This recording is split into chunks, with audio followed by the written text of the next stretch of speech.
the Princess of Wales' announcement that she's completed her chemotherapy treatment, joined by ITV News royal editor Chris Shipp, who briefed yesterday, then the video came back.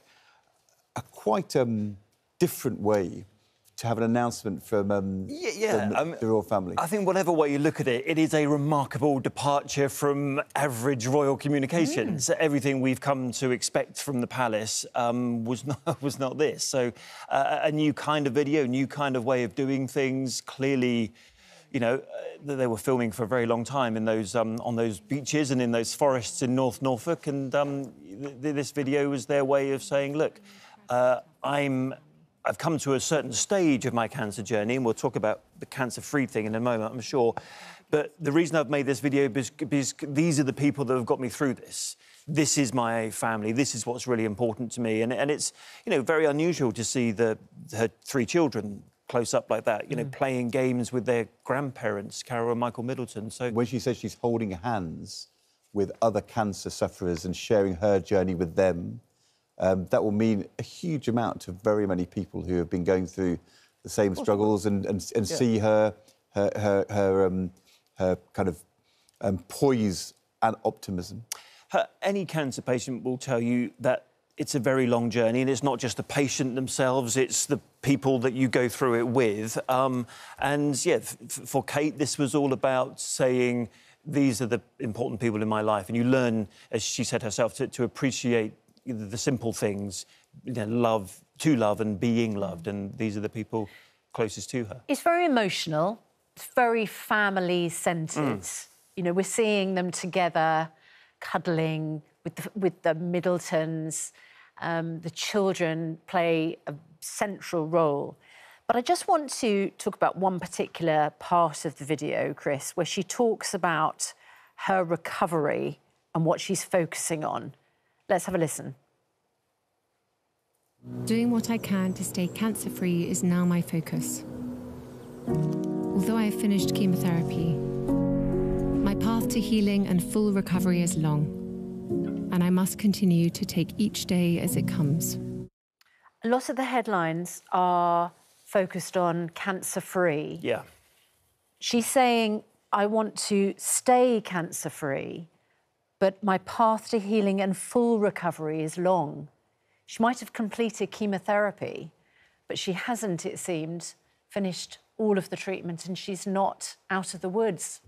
Exactly that. And you know, if you were to focus on those few words, doing what I can to stay cancer-free, what she means by that is I want to become cancer-free and stay cancer-free for, you know, as long as is possible. But she herself says, look, I'm going on a long journey. It's not over yet. I've got to take one day at a time. And her office is, you know, is quite clear. She is not cancer-free. She's not in remission. She still has a way to go. She's just got to a point of her cancer journey where the chemotherapy has ended at this time.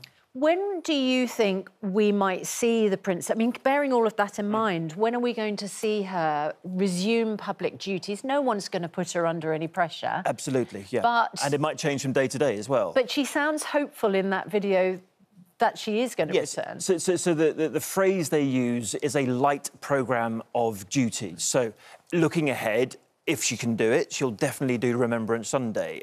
If she can do it, she'll definitely do the Christmas Carol concert, which has now become quite an annual thing.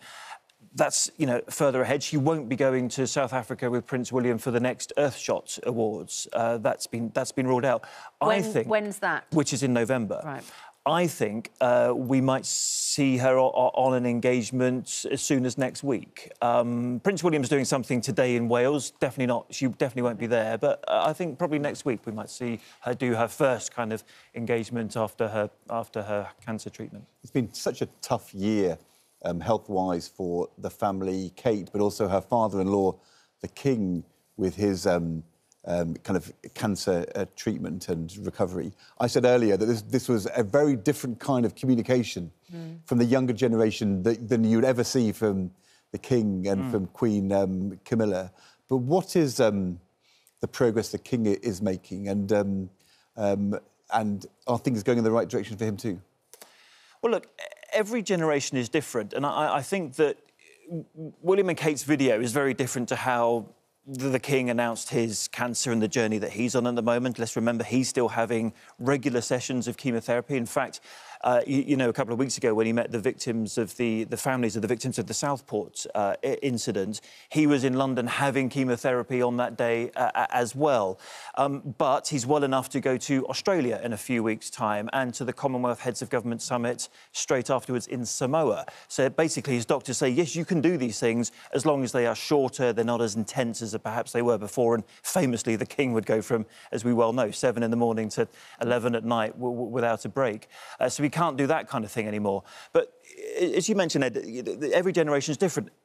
And the King and Queen Camilla have been much more open about their health than perhaps Queen Elizabeth and Prince Philip would have been. So I think what you're seeing is different kinds of ways of sharing health news. And William and Kate's video is definitely a step in a different direction, for sure.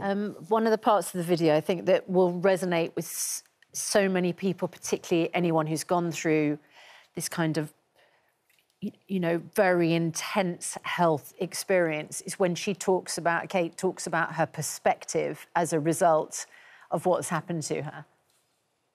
The cancer journey is complex, scary and unpredictable for everyone, especially those closest to you.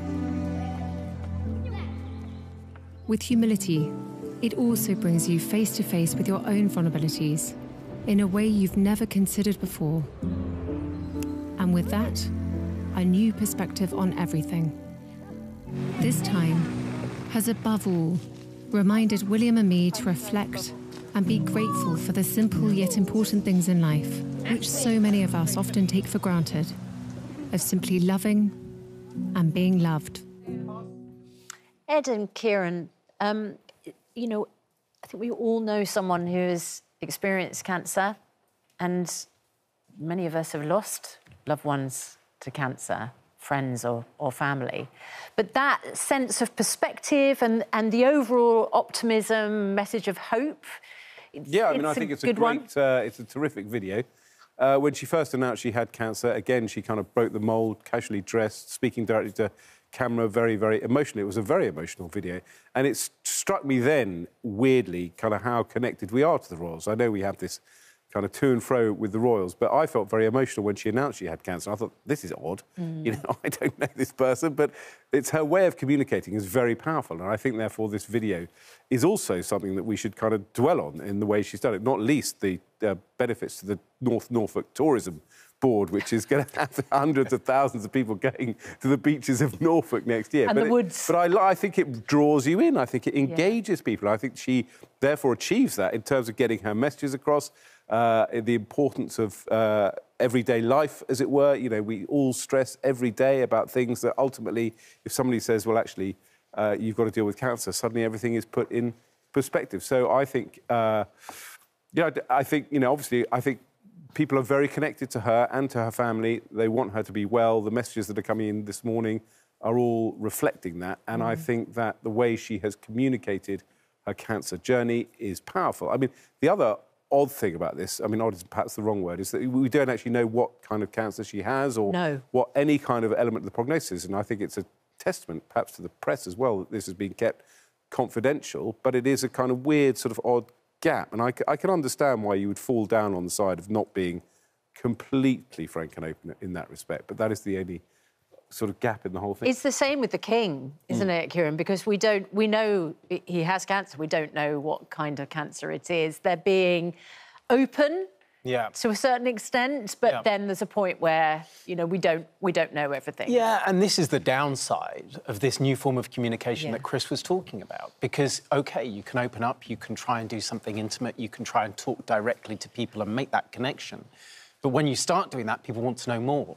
You know, they want to know what kind of cancer it is. And people can also be critical. I mean, I think it's very interesting that yesterday when that video came out and I saw the headlines, I thought, oh, fantastic, she's cancer-free. Now we realise, as Chris is saying, she's not actually cancer-free. She hopes to be cancer-free soon. And by involving people in that, and it is quite a bumpy path, you know, I have someone quite close to me who's gone through this year, and there are ups and downs, and, you know, it takes quite a long time to be able to say, OK, now it's over, now we can put this behind us. And in that intervening period, what people often feel, I find, is that, look, I don't want to be defined by this. You know, I want to be able to lead as normal a life as possible, and not have everybody always ask me how I am. And presumably that pressure is also going on for Kate and for King Charles. So they will want to be able to lead a normal life, not to be defined by their cancer. But at the same time, we're all here going, well, yeah, but what kind of cancer is it? And are you actually cancer-free? And can you tell us more? It's odd, because it's partly the element of concern that I think people feel. Because, I mean, the fact that we're having to discuss kind of what stage of cancer she is, it sounds odd. Again, we're talking about somebody none of us know or know well. But I think because the country is so invested in her, they do want to know more. So I think there is an element, there is a slight element of confusion. But if you stand back today, what is happening today, there will be very many people watching the video, remembering loved ones, family and happy times. And there are very many people who are on this journey at the moment who will be watching the video with loved ones and talking about the here and now, the love they have for each other, how they're getting through this. I think that the thing that she's chosen to do, she can't give everything, but she's chosen to give something which will have a very, very big impact upon very many people in the country. And that is, you know, that is her role, that is public service. I think you've nailed it. I think you're absolutely right, that every single person who's gone through this journey, is going through this journey, and it doesn't even have to be cancer, will find this video very uplifting, very uplifting. Chris, thank you very much indeed for being with us this morning. Let's move on to the big political issue. Rachel Reeves, the Chancellor, is not going to change her mind on withdrawing the winter fuel allowance for millions of pensioners, including pensioners on low incomes. And we are going to be speaking to two pensioners this morning who do not meet the threshold for pension credit by just a couple of pounds. She's written in the Telegraph this morning, she says it's all fine. You're going to be £1,700 better off under a Labour government. What are you complaining about? I honestly have no idea how the Chancellor can stick with this policy, how a Labour government can say, we've looked at the black hole in the public finances and decided the people who should pay are pensioners, many of whom on low incomes, and we're going to cut their income by £300. Well, look, let me give you the alternative view then. The reason that Rachel Reeves is in the Telegraph today saying pensions are going to be £1,700 better off by the end of this Parliament is because of the pensions triple lock. Now, it is the case that the pensions have been very well protected over the last 15 years, whereas almost every other element of government spending has not. Pensioners have actually done relatively well. And that is one of the reasons... Pensioners on average? On average, on the But we're not talking about averages here, we're talking about low-income pensioners below the poverty line who don't qualify, who don't get the pension credit. Of which there are nearly 2 million, right? So it's a large group of people, that's right. But there is still an argument that this is largely a group that has been quite well protected when, you know, the NHS has suffered, education has suffered, lots of services that the rest of us use have, you know, really declined. This has been protected. And that's the argument she's making. I think it's quite... One of the interesting things here is that, and there's a really good piece in The Guardian today by my colleague Jess Elgott about this, one of the things that Labour MPs are quite worried about is that apparently this winter fuel allowance cut is option number one that Treasury civil servants always give an incoming Chancellor. They've been desperate to get rid of it for years. And Chancellor after Chancellor after Chancellor, and we've had a few in the last few years, has said, no, we're not going there. We know what the politics is. Liz Truss and Even Kwasi Kwarteng would not go there. And Rachel Reeves has come in and first thing she's done is said, OK, we'll go for that. Now, look, if you're going to take those decisions, fine, but you really have to do a good job of selling it. And I'm not sure that, you know, this government has done a brilliant job of selling it, not least because they've done some things that help people, like extending the household support fund. They can't even sell it to their backbenchers. Well, look, I think they will get this vote through tonight. You know, I think it depends on what we count as a rebellion, but there will be between, you know, 12 and 50 MPs who sit this one out. Imagine Very that few will actually... 50 of their own party, their own backbenchers, will say, we disagree with you, even though we've come in as the new government, and we're not going to vote for this. We've made a hard choice. We've taken a hit. You know, we move on. We mean what we say. You know, it's a test of strength. But this is the big question. The gamble is show of strength, face down the rebels, tough decisions. We've got through it. You know, it's done. It's over. It's in the past. And there was only a handful of rebels. It's all OK. What's it actually like in Westminster? I mean, in the cabinet, amongst ministers, amongst the backbenchers who vote for it? What are they actually thinking? Are they thinking, fine, it's all done? Or are they thinking, you know, there's a lot of water to flow under this bridge and I'm not sure this is the end of the story? What do you think the mood is amongst the broad-based, the non-rebel Labour MPs and ministers? Yeah, well, I've been talking to quite a few of them, and I think the mood is, at the moment, we'll bear with this with gritted teeth, but we want to see something good soon. And we want to have something to take back to our constituents to sell them. And one of the things that I'm picking up on a lot from Labour MPs is, all right, we've got all this bad stuff, you know, things are grim and we're having to tell this to people. We understand that we have to do a bit of that. But what are we actually building towards? What can I go back and say, this is where we want to get to? And what, you know, Rachel Reeves and Keir Starmer have talked a lot about, or their advisors talk privately about, is copying what the Tories did, of course, in 2010, when they said, oh, Labour gave us this terrible inheritance, therefore we have to make all these cuts. Where's the hope? But, well, as Ed will remember, yes, George Osborne was very good at saying, oh, you know, very tough inheritance, we're having to do all these things that we don't want to do and are very unpopular. But at the same time, David Cameron was quite good at doing broad brushstrokes. This is the kind of society we want to build towards, giving some sense of where he wanted to get the country to. And I don't think there's anybody in Labour doing that. No, and also, Ed, it's quite hard when you're dealing with a group of people who are elderly. Yes. You're taking £300 away from them. Yes. How is it going to help that they, by the end of, you know, in a number of years' time, they might be better off? Lots of people getting in touch to say they're not even sure they're going to be around in a number of years' Absolutely. time. It's very, very tough. But, I mean, there are certain decisions governments take that define them and they can't shake off.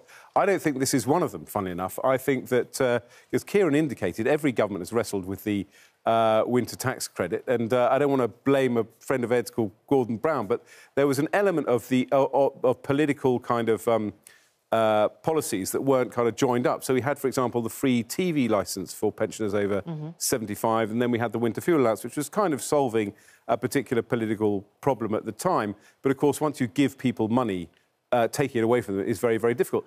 The TV tax, the free TV licence is a case in point. The last Tory government gave the BBC this hospital pass and said, you're responsible now. The BBC quietly got onto it, and guess what they did? They said, only if you get the pensioners' tax credit can you claim the free TV licence. So I think there is a lot of sound and fury.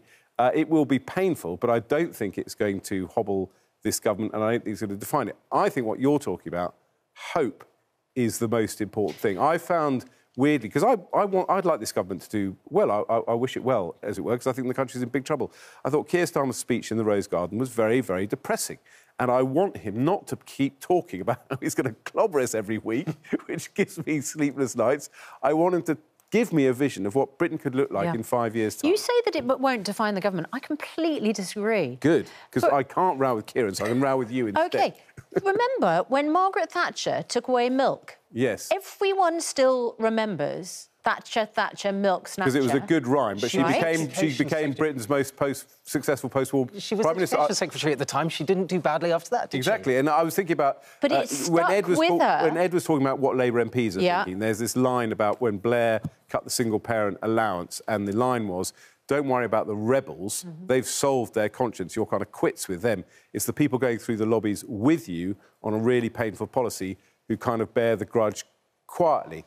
But then Blair went on to do incredibly successful election results. It was Iraq, really, that started the downward slide for the Labour government. I think snatching winter fuel allowance from millions of pensioners who can't afford to put I'll meet you halfway, because, as you know, I'm the king of compromise.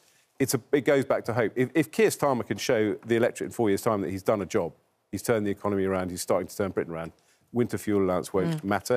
If he hasn't done a job, it'll be on the charge sheet against him. Tell that to Russ, the £22 billion black hole, Question mark. Stop the boats in capital letters. Seems Starmer would rather house, feed and keep warm illegals rather than our own pensioners.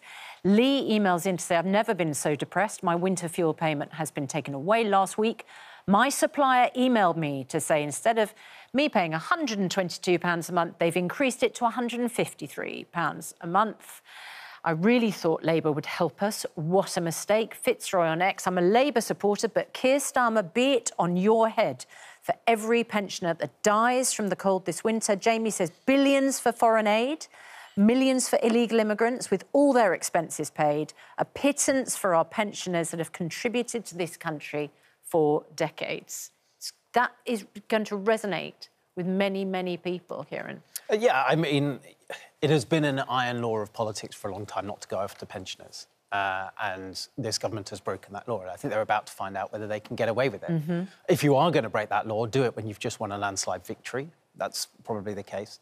But I think, you know, as Ed was also saying, you also have to explain what good you're bringing at the same time. And this week, for example, Labour is also legislating to make life much easier for renters. It's got a whole big package of rental reforms, which the last government tried to do and failed to get over the line. They could be talking about that this week. They could be talking about how they're trying to make it easier for young people to get secure housing. But we're caught up in this argument all about pensioners again. One thing which surprises me, Ed, you know, there's been Labour backbenchers, the Daily Mail, the Express. Here we've had Andrew Pearce and Kevin Maguire united. Yeah. We've heard almost nothing from the Conservative leadership candidates on the winter fuel allowance. Yeah, it's a good They're point. talking about immigration, talking about asylum, the European Convention of Human Rights. You would think, if you were one of the candidates, if you were Mel Stride, former welfare minister, you would have been piling in.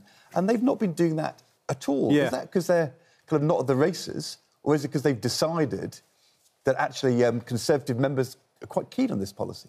It may well be that, and it could be a whole host of things. They could be looking inward. As we know, we've got the second stage of the Conservative leadership. Today, we're going to find out whether effectively Tom Tugendhat or Mel Stride go through. It may be that they're quietly supportive. It may be that Who are you supporting, by the way? Well, nobody cares who I support, which is really depressing. Not a single leadership team. I've just asked you. James Cleverly. Right. I would like James And Cleverly. who do you think will go out today? I think Tom Tugendhat is going out. And why won't James Cleverly say the winter fuel allowance I think it's a is good the point. biggest Maybe there's an element, and indeed I did watch Andrew Pearce on the show yesterday. Maybe there's an element of brass neck, because as Kieran and I think Ed was pointing out, the Tories have tried to change the winter fuel allowance for many, many years, and there's brass neck on both sides. I think a clever ruse, particularly from someone like Mel Stride, would be to say, I looked at this, I decided we could afford it in the great scheme of things. There are other ways to make the savings in the welfare budget that would not hit the winter fuel allowance. And if a Tory leadership contender came up with that policy, it would resonate much more than just simply complaining. According to the Telegraph, if you raised the inheritance tax rate, taking it to 45%, that would raise £1 billion a year. Well, they may well do.